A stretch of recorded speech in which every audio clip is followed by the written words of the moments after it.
warahmatullahi wabarakatuh. Perkenalkan, kami dari kelompok 5 ingin mempresentasikan maket artikel kedua. Perkenalkan, saya sendiri Muhammad Rafiki dengan NIM 2331095, dan ini rekan-rekan saya.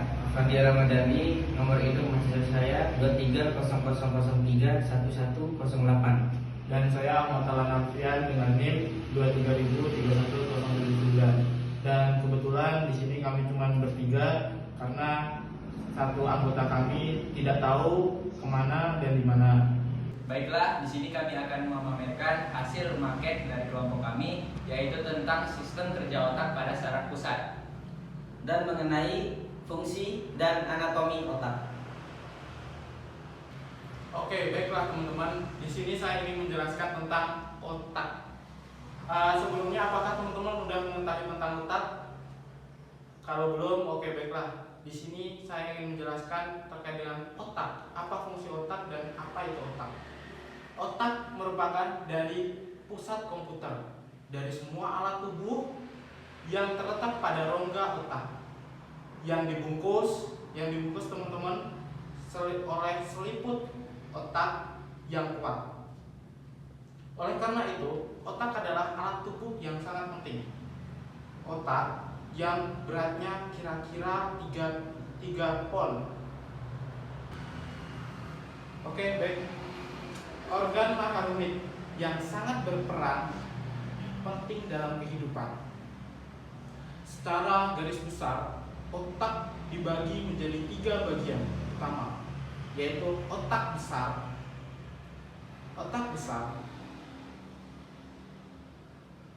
otak kecil, dan batang otak.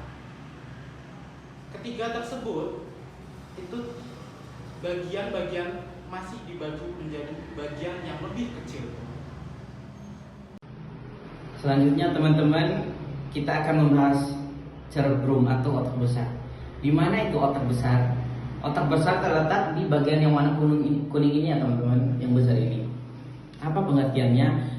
Pengertiannya itu adalah cerebrum merupakan bagian yang terbesar dari otak. Jadi bagian otak besar ini yaitu bagian yang terbesar dari belahan otak-otak di sini. Dan cerebrum ini memiliki 2 bagian, yaitu belahan kanan dan belahan kiri. Belahan otak kanan berfungsi untuk pergerakan di sisi kiri tubuh dan pergerakan sisi tubuh, dan selanjutnya belahan otak kiri mengontrol pergerakan sisi kanan tubuh. Cerebrum memiliki permukaan luar yang disebut cerebral cortex dan merupakan area otak di mana sel saraf membuat koneksi yang disebut sinaps. Sinaps merupakan sistem saraf yang mengendali aktivitas otak. Otak besar terbagi lagi menjadi 4 bagian. Nah, yaitu 1. Lobus frontal. Lobus frontal terletak di bagian depan otak ya. Otak bagian depan ini, teman-teman. Nah, kira-kira sejajar dengan tulang dahi.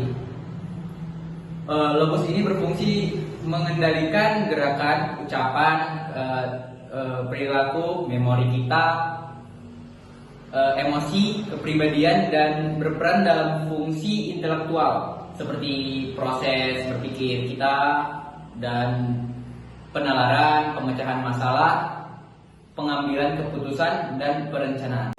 Dan yang kedua, lobus parietal. Nah, lobus parietal terletak di bagian atas ya.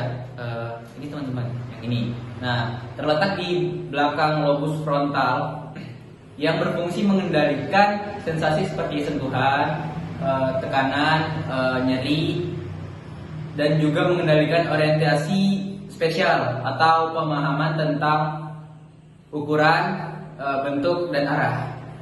Dan yang ketiga adalah lobus temporal. Nah, lobus temporal itu terletak di sisi kanan dan kiri otak ya, di dekat telinga yang ini teman-teman. Nah, lobus ini mengendalikan indera pendengaran kita, kayak seperti ingatan, emosi, dan juga berperan dalam fungsi bicara. Dan yang keempat ada lobus occipital. Nah, terletak di bagian belakang otak yang berfungsi mengendalikan penglihatan. Oke, baik teman-teman, selanjutnya yaitu pons. Di sini ya teman-teman, pons. Di sini teman-teman.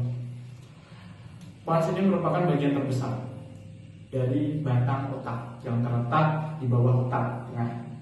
Pons merupakan kumpulan dari saraf yang menghubungkan berbagai bagian. Oke, baik teman-teman, yang terakhir yaitu modula oblongata. Di sini teman-teman. Modula ini merupakan bagian dari otak yang terletak di bagian paling bawah, yaitu bagian otak yang bertemu dengan sumsum tulang belakang. Modula oblongata berfungsi sebagai pusat pengaturan aktivitas tubuh yang termasuk mengalirkan darah, kadar oksigen, serta fungsi jantung dan paru-paru. Baiklah, jadi disimpulkan bahwa otak adalah pusat pengendalian utama tubuh. Otak juga dapat mengirim dan menerima berbagai pesan tubuh. Dan juga setiap bagian otak memiliki fungsi khusus. Beberapa Kerusakan pada otak dapat menyebabkan gangguan serius.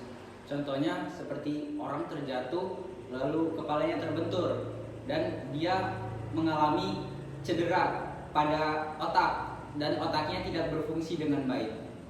Mungkin itu saja yang bisa kami sampaikan. Kurang lebihnya kami mohon maaf. Wabillahi taufiq wal hidayah. Wassalamualaikum warahmatullahi wabarakatuh.